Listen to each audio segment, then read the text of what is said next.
I tell you though, that I actually was thinking about getting tattoos on my hands, just like little tiny ones. Does it say R and L? Yeah, that would say backwards, right? So it'd be an R or some like word or something right there. But then everybody that I've told, they're like, well, you could just go like this and make the L sign and you'll know that that's your left. And I go, it's not the fact that I don't know what's my left. I don't know what's your left when you're standing across from me. It takes my brain a moment to make that cross-body connection. Right. When I first started mirroring, I wrote on my big toes R and L. That's a good idea. Yeah.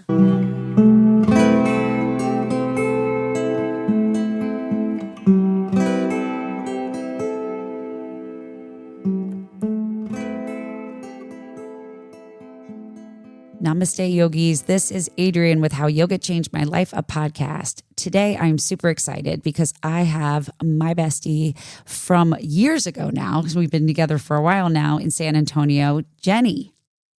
Hi, everybody. So glad to have you on the show. So Jenny and I have led teacher trainings together. We've worked at different studios together. We've written trainings together, just done a bunch of stuff. And she's one of my favorite yoga teachers in San Antonio. And I miss taking her classes because I don't get to work with her right now. But Jenny, give our audience just a little, who are you, little background.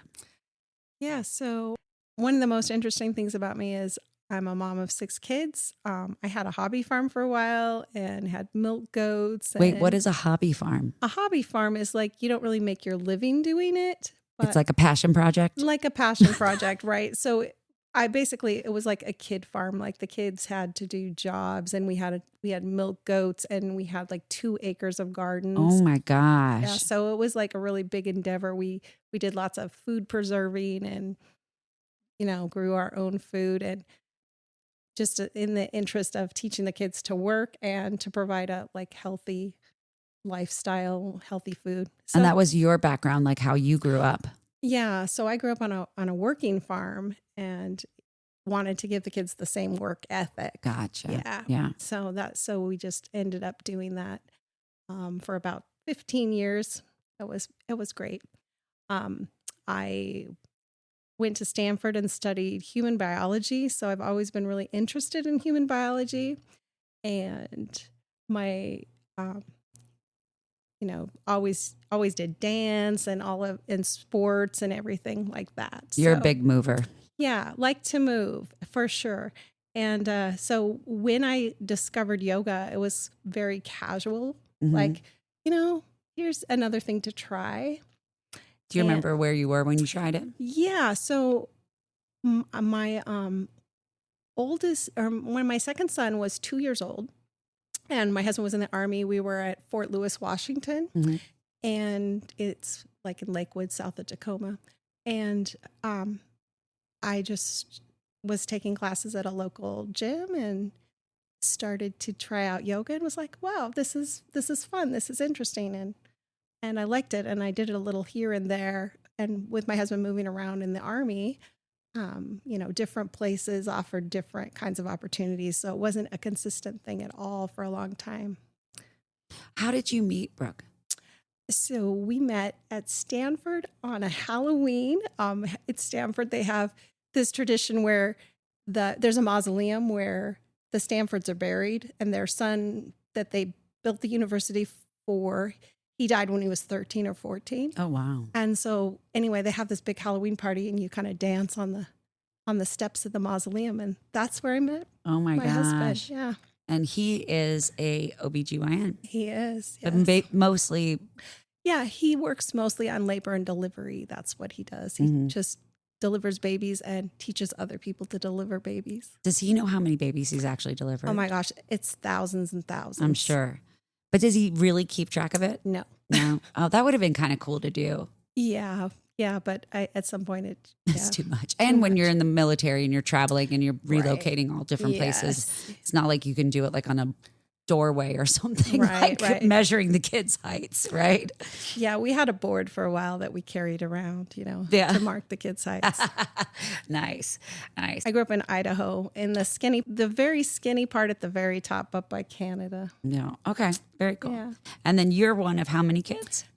I have 2 sisters and a brother. Nice. Yeah. And it was a working farm that you grew up on. And then when you and Brooke got married, were you still at school? Was he out of school? What was the deal there? We were, we got married. Brooke had just graduated and I had some more school left. So he actually stayed and like worked in labs and other things for a year so he could stay with me before he went to medical school. Nice. Yeah. And so then what did you do when you got out of college? So I had my first child like 3 months after I graduated from college. And, mostly I did a lot of volunteer things in the Army. Nice. Yeah. Nice. And you were stationed in many different places. Yes. Yeah. So on both coasts we lived in, and we also lived in Germany. So that's very cool. So you tried yoga when your first son was about 2 years old. Yeah.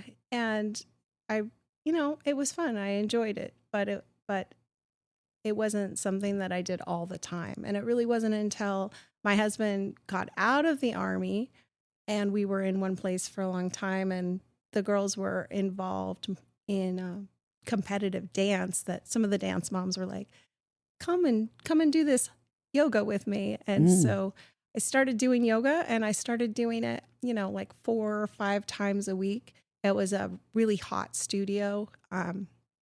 Like it was the 104 to 106 degrees. Where were you living at the time? We were living in the Boise area of Idaho, and there it's not humid, so they would pump the humidity into the studio as well. Yeah, and it made your skin feel really amazing, right? Yeah, because like now we live in Texas, and we don't need to pump the humidity. Yeah, exactly. In. We have it. Yeah, exactly. We don't even really need hot studios, to be honest. You know, exactly. We really don't, because we don't need the heat like you do when you live in the north. But anyway, so I started going all the time, like I said, 4 or 5 times a week. And when I grew up, I was always, as an oldest child, typical, right? Very wanted to be perfect, wanted to do everything right. And always my thoughts were spinning. Like if there was a test at school, my mind would go 100 miles an hour going through the information over and over, right? Because I'm going to get the perfect score. Yeah.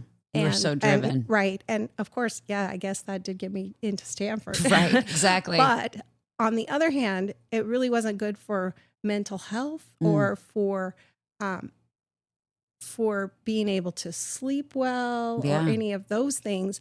And also, it also led to me being always programming myself almost to the point of too busy. Right. So like always on the edge, if one thing went wrong, it would be too much. Oh, yeah. And then part of that was how I was managing my thoughts or not managing my thoughts. So when I did yoga, it took a long time. Like everybody, here we are in Savasana over and over, right? Every time. But still, it was a struggle because my mind was always going. Like it was not shutting off. I can totally relate. relate. Still, right? But my mind was not. I was not finding what they were talking about over and over. It's like, yeah, okay. Yeah, you're like, see you tomorrow. And really, literally 2 years of a regular yoga practice. It was one day I was laying in Savasana and I was like, oh my gosh, what just happened? My thoughts were not talking to me. And it was revelatory. It was life-changing. It was like, this is what they've been saying. And oh my gosh, it changed my life. It changed how I could control my thoughts. It changed my approach to so many things. Just that experience of, I can quiet my thoughts, right? Very powerful. And after that, I really was like, I need to share this with people. That's the crazy part, right? It's like you find it, but there's something magical about it. And you're like, okay, but I can't keep this secret.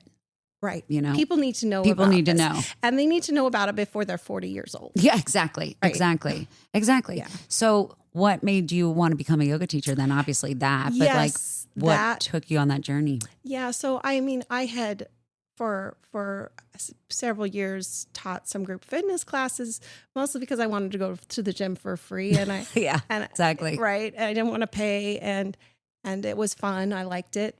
But I really wanted to do yoga teacher training, but having all those kids. Yeah, exactly. And my husband, as an obstetrician, not having a regular schedule, really didn't lend itself to the opportunity.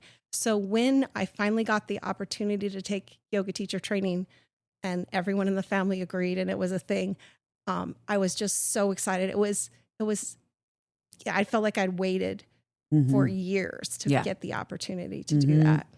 It's such a like big time commitment. You know, people don't really understand it. And to be quite frank, like going through Pilates training, going through gyrotonic training, going through personal training, going through yoga training, you know, yoga training, the first one's 200 hours, right? And it's 85 contact hours. So you are in front of a human being, or should be in front of a screen or a human being for those contact hours. And as a mom of that many kids with a husband that's got a very demanding job and crazy schedule, how did you manage that?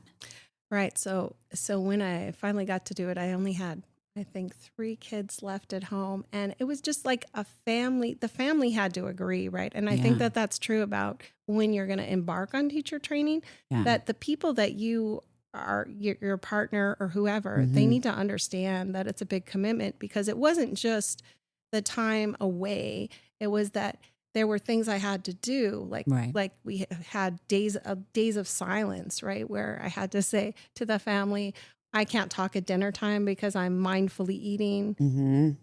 You know, so the whole family kind of had to get on board with the whole process, because it wasn't just that I was away. It was that we were doing things differently. How did that impact them?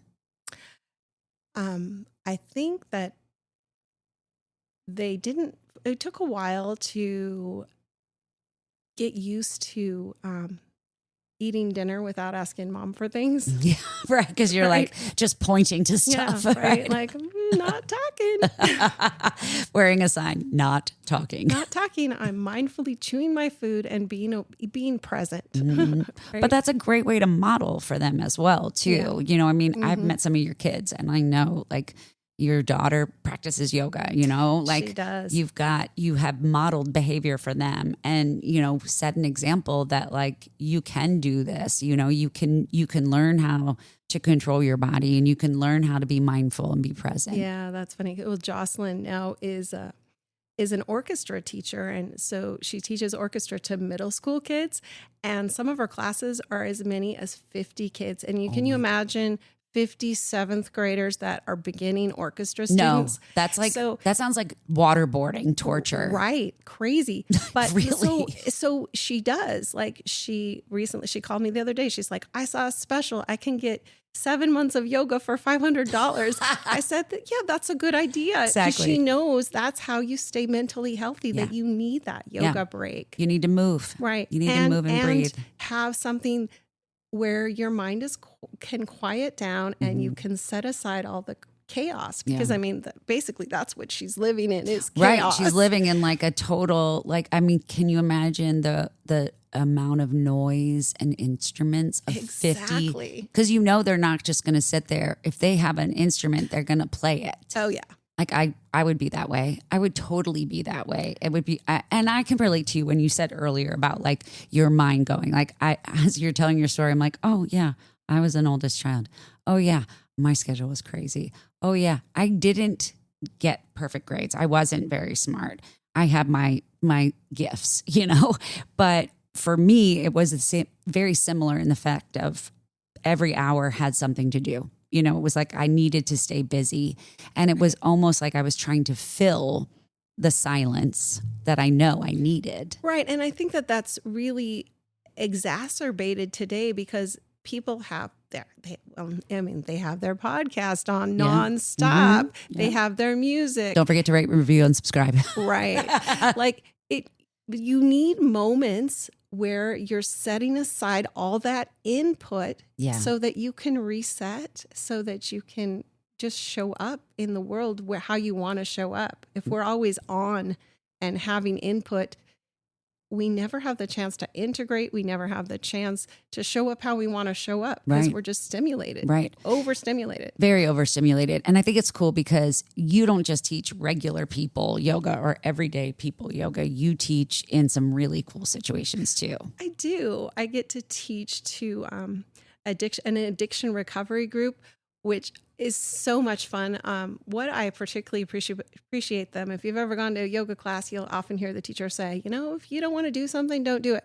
Well, these people take you literally. Like if you say it's okay to take a nap, some of them, I guarantee you, are going to lay on their mat and take a nap, and that's okay, right? Exactly. So I just love the fact that they are in a situation in their life where they're trying to make changes, but that they're becoming aware of what they need, right? So it's amazing to watch their journey, and they get so excited when they're graduating from their program, and they still have the opportunity to come back to yoga class, which is great, which a lot of them do.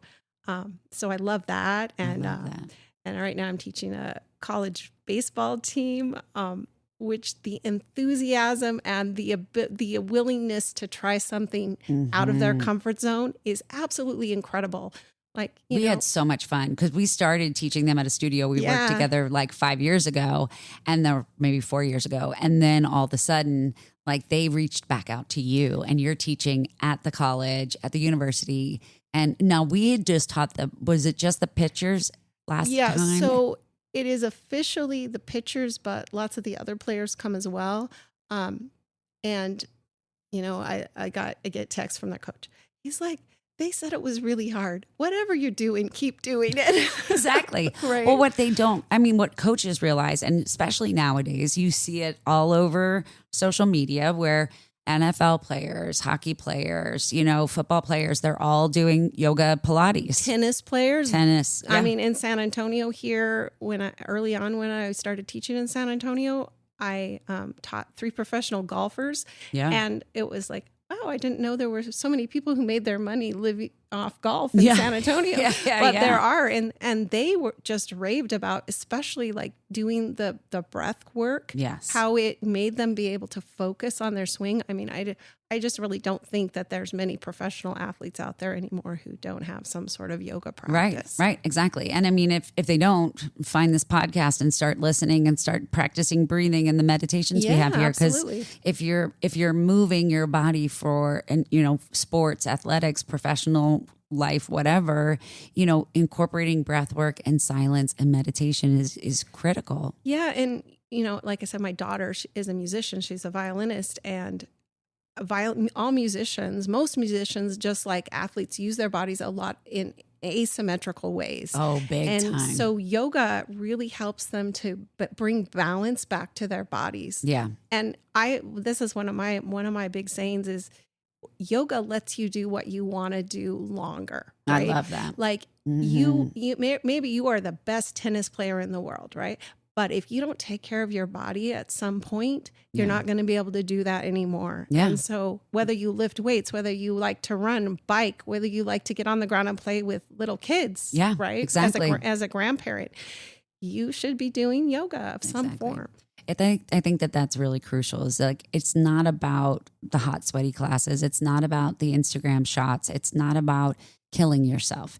It's about moving in a way that is free. Right. And freedom. Maintaining mobility, keeping yourself able to move, pain management, like the studies over and over are showing that people who do some sort of yoga practice, who have chronic pain or just managing different pain, it makes you feel better. It does. It's a huge, huge thing. And even just like you saying with the recovery group, sobriety and kind of working on addiction, having a movement practice, having a breath work practice and a meditation practice allows you to control the vessel you're in, right? You control your body, control your thoughts. The fact that you can learn to be non-reactive. I think that when the thought scientists tell us that 95% of our thoughts that we had yesterday are the same ones we have today. And also, I've just been learning a lot about the biology of thought, right?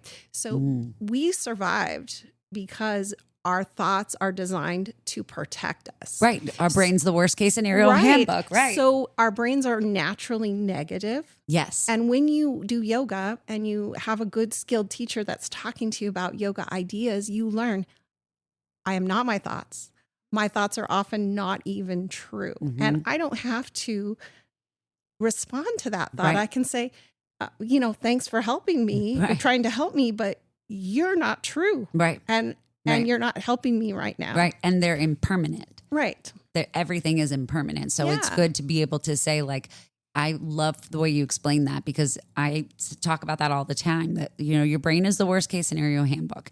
It's constantly trying to keep you alive and worrying about what's going to happen to you. Right. And it's like signals come through from past experiences, witnesses, feelings, other people's experiences that you've witnessed yourself, whatever it may be. But your brain is constantly trying to keep you safe, air quotes. Right. And really, I think that for a lot of people, it's revelatory to find out that you're not your thoughts and that you don't have to respond to them and that they aren't true. You know, as a species, really, probably the way our brains work is one of the reasons we've survived, right? Because it's a survival mechanism. But in our world, where we don't really have to run from a saber-toothed tiger, right. You know, the fact that we are constantly in a state of alert leads to all these negative health effects, and yoga helps to calm us down. And so much stress, reset. So much stress, and so much undue stress, but we're kind of inundated by it and almost like so used to it that getting out of the habit would be weird, right? Uncomfortable. Yeah, the same thing where we get to a point where we need constant input, right? It's a habit, but not a healthy habit. No, exactly. Well, and then we end up getting stuck in our thoughts about our limitations, right? And what we can't do or what we think we can't do.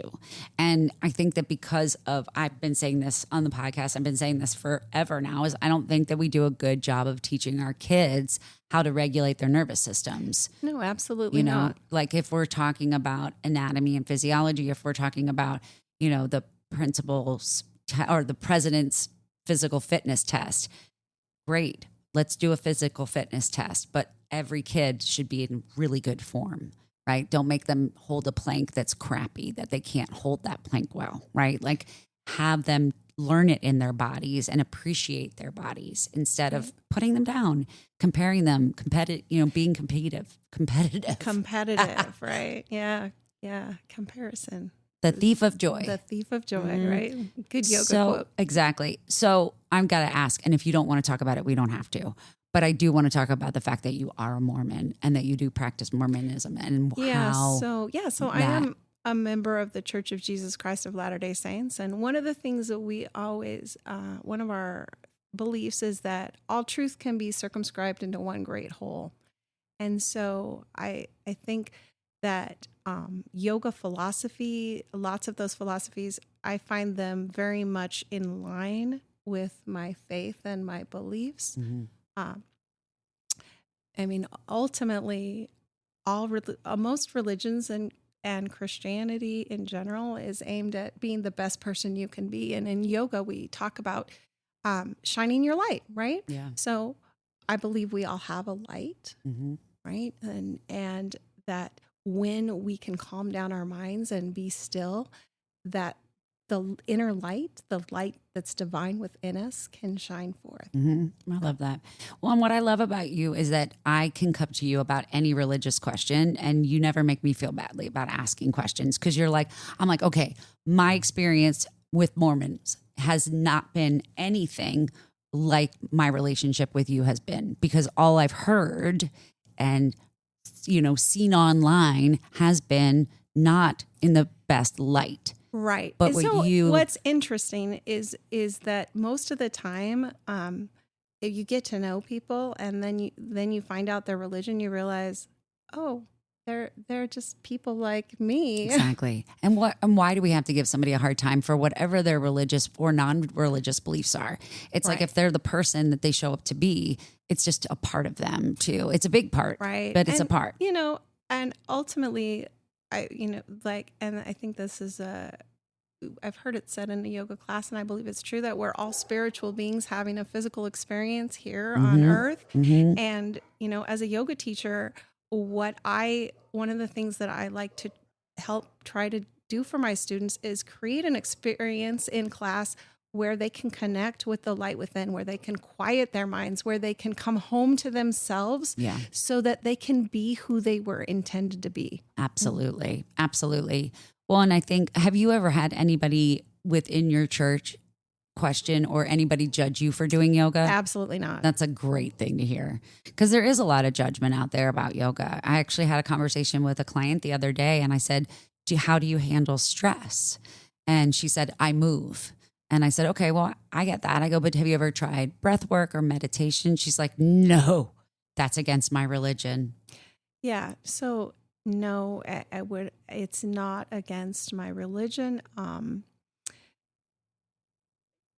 I think, again, the idea that there's there's truth had by all people and there's truth had by all religions. Mm-hmm. And when you have, I don't know, when you're really grounded in your beliefs, you're not threatened by things that might be a little different.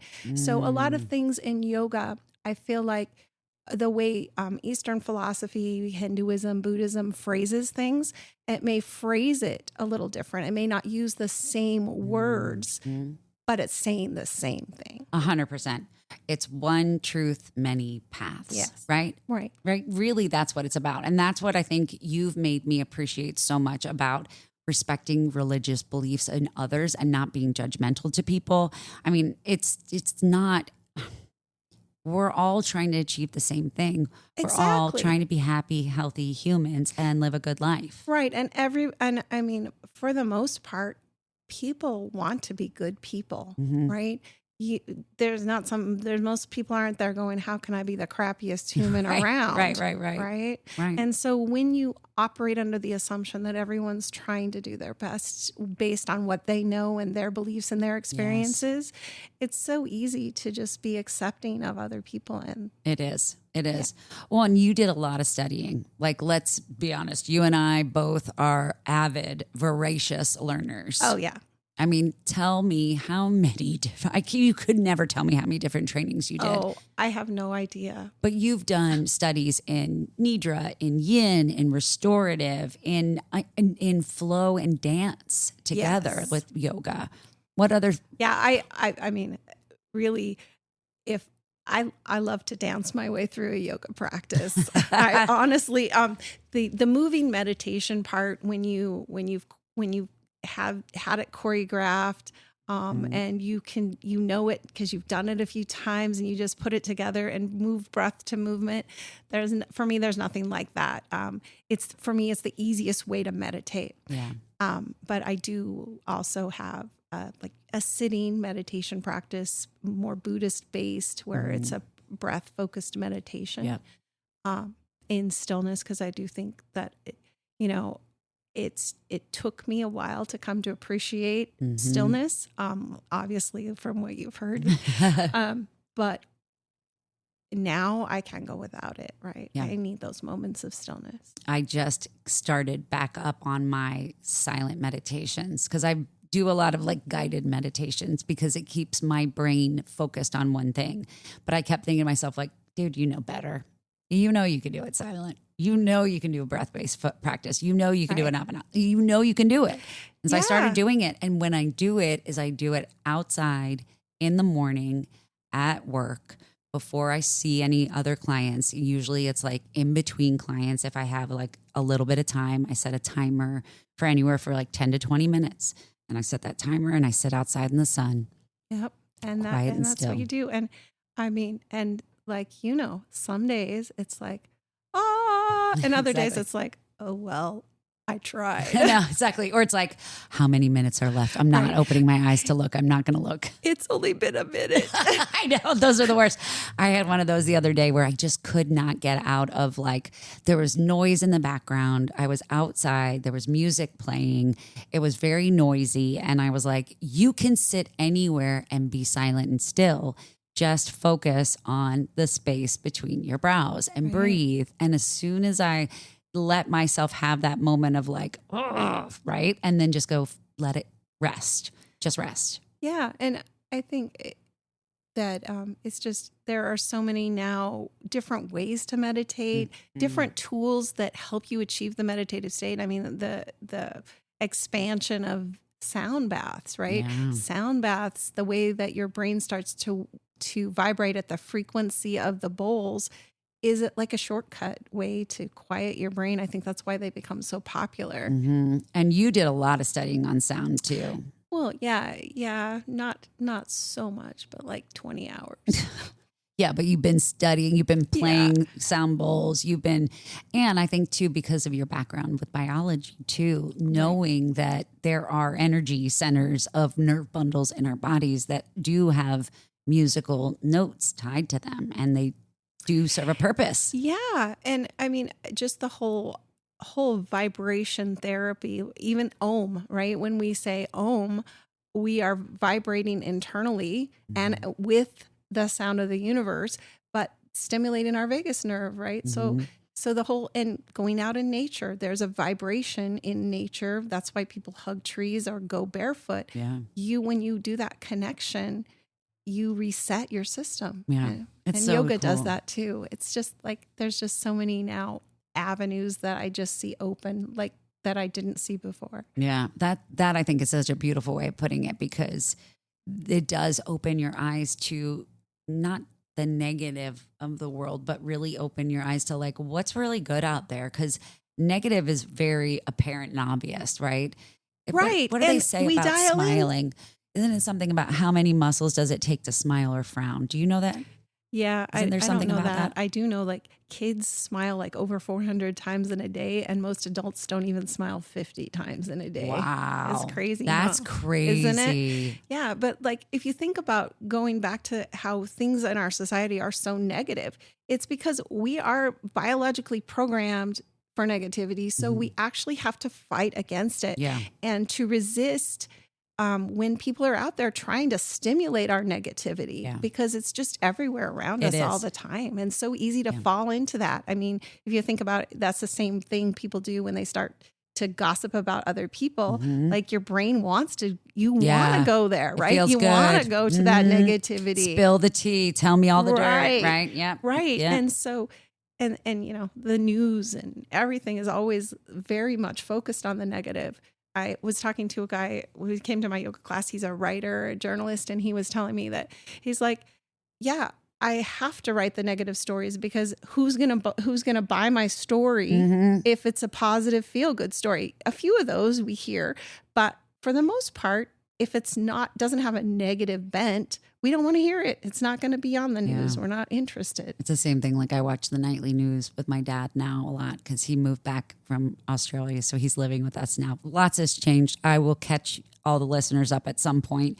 It's just been a lot of different things with the family and some changes and some health issues that we're working through. My dad's healthy, so don't worry. But anyway, he and I like to watch the news together at night. And it always amazes me that it's like, however long the news is, 20 some minutes of, I don't even think there's that much content nowadays because there's so many commercials. But at the end, there's always like and here's a story about a little boy and his grandfather and what he did to make his grandfather's day. Right. And really, if you think about it, does 30 seconds of positivity balance out the other not even close. 20 minutes, right? Right, not even close. But you're right, it is. It's like that negative spiral is really easy to lean into. So I want to get back to your story a little bit. When you were talking about going through your 200-hour, and your kids had to make the adjustments, your family had to agree to it, they had to be on board with it. When or how did they started noticing changes in you? Well, I think that the big teller about yoga and my family was when they got to the point where they're like, did you go to yoga today? Yes, exactly. Exactly. Like, Mom, I really think you should go to yoga.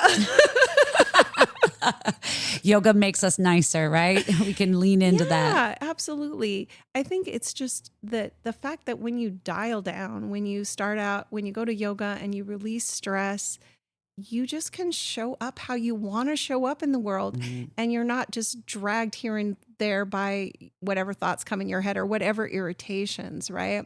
And I think another thing that I really found interesting was we dialed into a lot of communication style and how are you communicating and what is the other person really telling you? And what I found is that I started to see different things my husband did that irritated me in a different way. Oh, and interesting. instead of going, this is irritating, I started to go, oh, this is what he's trying to tell me. He's really expressing a certain need or need for attention or whatever. And when I would not get irritated and instead say, do you need me to pay more? Do you need my attention right now? Yeah. Right.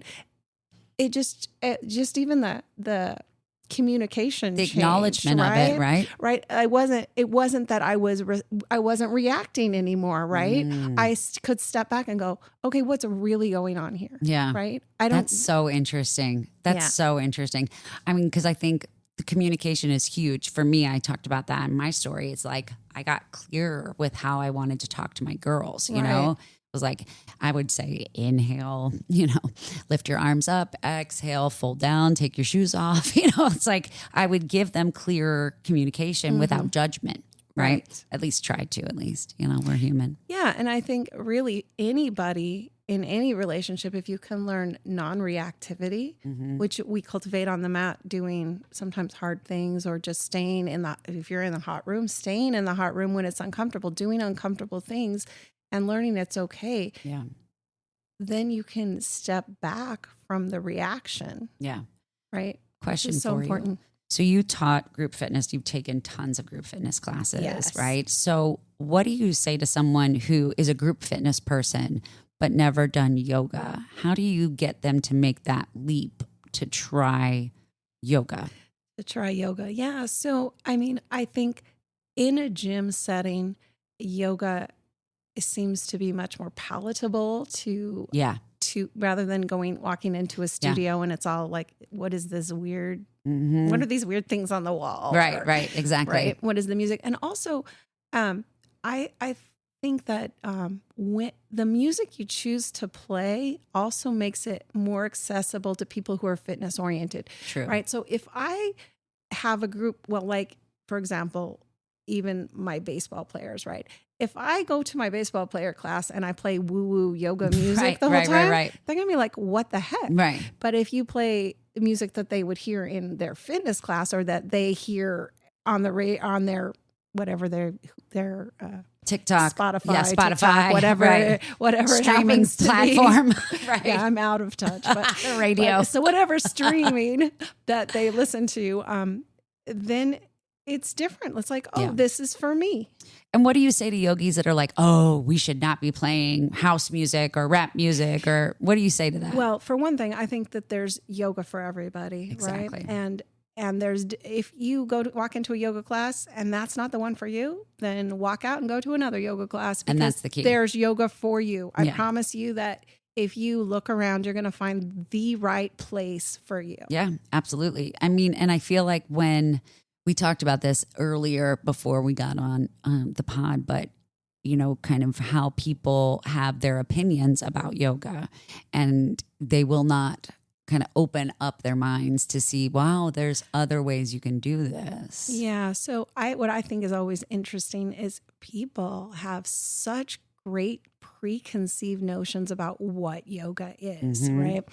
And so there are people who they don't want to walk in because one, they think, oh, I have to be super bendy, which is totally wrong, right? If you're not super bendy, you're the person who should be in yoga. If you're super bendy, go lift yourself some weights. And guess what? Super bendy is about your brain. Right. Really, flexibility is about your brain. If you are not flexible in your body, 9 chances out of 10, you're not that flexible in your brain. No, that could be true. Could be. But yeah. So I think that the fact is that it, in just like members of the Church of Jesus Christ of Latter-day Saints, in the media, you see certain portrayals of people, you see certain portrayals of yoga, and you have this idea that yoga is that. That's what I had for a long time, And so until you actually go out and experience that thing, I'll tell you that your preconceived notion is wrong. Exactly. Right? Exactly. It's wrong. You need to experience it. Yeah. It's almost like saying, I don't like Brussels sprouts, but I've never tried Brussels sprouts. Right. I just know that a lot of people don't like them. Right. And then saying like, oh, I just don't like them. But then you've never tried them. And again, Going back to impermanence, right? Everything changes all the time. And so why think that there is only one way to do things, right? Right. Be comfortable trying different things. It's not when we hear the phrase get comfortable in the uncomfortable, people automatically think of like, I'm in pain. You're going to make me hold this chair pose for 15 minutes and I'm going to be crying and I'm going to hurt myself. It's not that. No. And I mean, ultimately what I think that it should be about is learning to listen to your body, right? Learning to do those things both on and off your mat that are healthy and healing for you. And also that give you the ability to be the person you want to be. Yeah, absolutely. Absolutely. So I asked you the question about like when people noticed a change. When did you notice a change in yourself? Oh, well, like I said, that experience of being able to quiet my mind and being able to replicate that just made such a difference in my stress levels and the way I was functioning in the world. Yeah. Instead of, I was able to step back from being so crazy. I'm honestly, sometimes I still get a little overbooked. Oh, wait, hold on. I'm going to interrupt you right there because I remember when your life gets crazy sometimes, you do have a lot of kids, you got a lot of stuff going on, right? When your life gets crazy, I remember what you did. You're like, I'm going to teach classes. You would teach like 15 to 20 classes a week. Yeah. See, well, that I love teaching yoga, and it was a good escape from what was going on. Right. Yeah. What was going on with one of my children. It was a good escape. But yeah, so see, that's what I'm talking about. Like we all have our ways to self-medicate, right? And one of mine has always been just be really busy. Yeah. Agreed. Yeah. We have that in common. Right. Which ultimately isn't the healthiest way to live. No, absolutely it's not. And yoga helps you slow down. Like over the past 2 years in my career, the evolution of my practice has changed dramatically. You know, I knew it was going to change. It always has changed. You know, It used to be hot, sweaty classes every day, Then it became like, okay, I don't have to take hot yoga every day because I don't need to sweat that much. I can like have some gentle classes. I can have some non-heated classes. Absolutely. And I do think that when you're younger, and I mean, in San Antonio in particular, while sound baths are becoming a bigger thing, and that's a nice slow down practice in general, people don't want to do a slow down practice because we're like, go, go, go. Exactly. Go, go, go. Whereas if I went somewhere like Austin, everybody's in restorative yoga, chilling out. San Antonio, we don't chill. No, we don't. We don't. And I think it has a lot to do with the fact that yoga is still pretty much a unknown. I heard about yoga. It's against my religion. I heard about yoga. I'm not getting in a hot room, right? Like there's a lot of like preconceived notions. And I think that they've been perpetuated over time. Yeah. And I think there's somehow out there the idea that if you're not doing something hot and sweaty and hard, that you're not doing something. Oh my gosh. Right? That's how we grew up. Right. We grew up with that mentality of like, no pain, no gain. If you didn't burn 500 calories in that class, you didn't do shit. It's like, this is important stuff. Like you cannot be laying around being lazy. Yeah. And so it's really hard to convince people and reframe the message that you'll be able to show up in life and be more successful and able to do more if you do take the opportunity to slow down. Well, even if you think about sleep. Right? Like sleep, we think, okay, well, I slept last night, so I rested. I was quiet. Right? It's like, but that was your whole body. That was you're trying to heal your body, let your body rest. But that needs to be more than just sleep, right? Because when you're awake and you're moving and you're constantly going, your body's running on high energy. It's running on fumes, Right. Yeah. So again, it's just the slowing down practices of doing yin or a real restorative practice where you're just really propping yourself and calming your nervous system. Yoga Nidra. I know you guys have done some Yoga Nidra on the podcast, and Yoga Nidra is a really interesting, I love it. Scientifically, and just the whole idea of, basically as putting an intention of how you want to be in the world into your subconscious and connecting your conscious mind and subconscious through a practice that, I mean, honestly, when I do Yoga Nidra, I feel like I went on a 2-week vacation. Oh, I love doing it. Yeah. Yeah. A lot of times if I struggle at night to go to sleep, I'm immediately like, get put on a Yoga Nidra. I got one guy on some app from like 20 years ago or whatever. And this guy just has the most amazing little voice. And I just love listening to him. So I just have the same one and I listen to it and then it helps me fall asleep. It's a little ritual. But yeah, I feel like there's so much more merit to the slow practice and the quiet practice. And that, if you're worried about hot, sweaty yoga or getting injured or being in pain, don't go to a slow, quiet practice. Go to a slow class. And I mean, I at least once a week go to a quick flow. It's hot. It's, breath to movement. And I love that. But that's not all I do when I practice yoga. It's a very broad and varied world that I explore every week. Yeah, you do. Yeah. And that's what I love about you is that you love to learn and you love to study. And like, you're not a person that's like, this is the way it goes, No.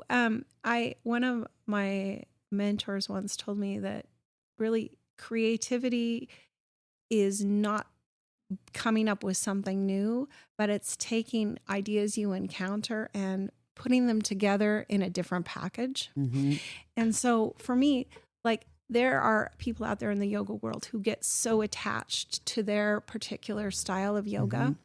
And I understand that. And it has its place. Like, I also will occasionally do practices that are the set kind of practice. But unfortunately, I think that they miss some of the benefits of other styles of yoga. So when I teach differently based on who I'm teaching. Absolutely. And I steal things from so many different styles, whether it's forest yoga or Ashtanga or whatever it is. Yeah.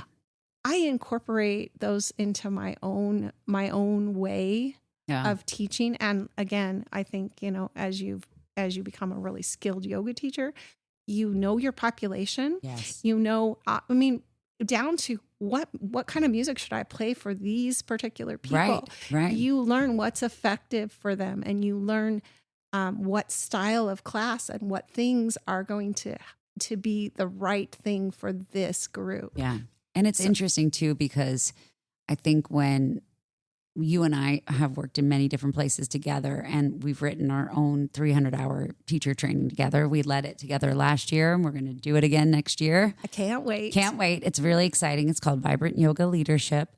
And we're doing a 300-hour program in person in San Antonio. We are going to have some meetings that'll be on Zoom, but they will be weekend modules. And I'm really excited the way we're designing it this year. It's a little bit more our style, right? Yeah. It is like you can't recreate the yoga wheels, right? Like there's no coming up with something brand new. It's all, like you just said, being creative and putting it in a different package. And like one of the things that you have always taught me is always be questioning things, always be asking, always be learning and pushing yourself to figure it out too. Right.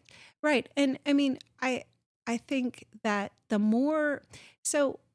when you go to yoga class and you always go to the same teacher or whatever, we all do it. We all get in habits of the certain things we cue or the way we talk.